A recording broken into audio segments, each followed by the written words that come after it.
H-3 mudik Idul Fitri, pemudik mulai meningkat di Pelabuhan Amahai.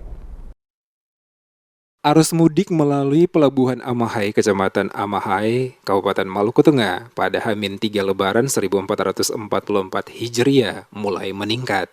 Pantauan DMS Media Group, ratusan warga yang akan mudik dari Pulau Sera menuju Ambon telah memadati pelabuhan itu sejak Rabu 19 April untuk berangkat dengan kapal cepat tujuan Tulehu, Kecamatan Salahutu, Pulau Ambon. Sebanyak 2 kapal cepat diberangkatkan dari Pelabuhan Amahai, terlihat dijejali penumpang yang akan mudik ke kampung halamannya. Penumpang yang akan berangkat menggunakan KM Sabuk Nusantara 106 dari Pelabuhan Amahai juga terlihat dipadati calon penumpang yang akan mudik. Kepala Kantor Kesatuan Penjagaan Laut dan Pantai atau KPLP Amahai, Nakul, menjelaskan mengantisipasi arus mudik maupun balik pihaknya menyiapkan 7 armada kapal, terdiri dari 2 kapal cepat, 2 kapal roro dan feri, dan atau 2 kapal perintis. Nakul membenarkan arus mudik penumpang baik melalui pelabuhan tersebut maupun dari Pelabuhan Tulehu mulai meningkat karena telah memasuki liburan panjang. Mengantisipasi lonjakan penumpang arus mudik maupun balik, pihaknya telah berkoordinasi dengan perusahaan angkutan PT Pelayaran Dharma Indah, menempatkan 2 armada kapal cepat di pelabuhan tersebut sehingga tidak terjadi penumpukan penumpang di pelabuhan itu.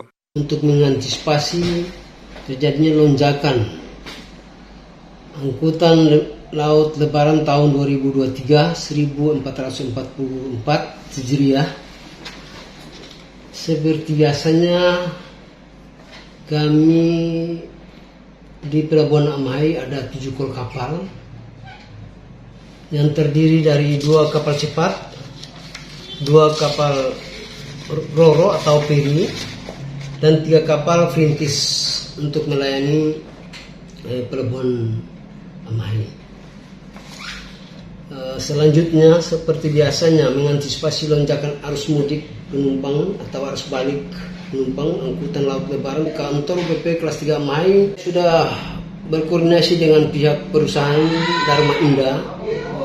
Nantinya pada saat terjadi lonjakan itu ada kapal yang nanti akan stay di sini, 2 kapal. Nakul menambahkan jika dirasa perlu, pihaknya akan memberlakukan sistem tiba berangkat untuk setiap kapal yang melayani arus mudik, sehingga tidak terjadi penumpukan penumpang di pelabuhan tersebut. Dia memperkirakan arus mudik dari dan ke pelabuhan tersebut akan mencapai puncaknya pada H-1 jelang Idul Fitri.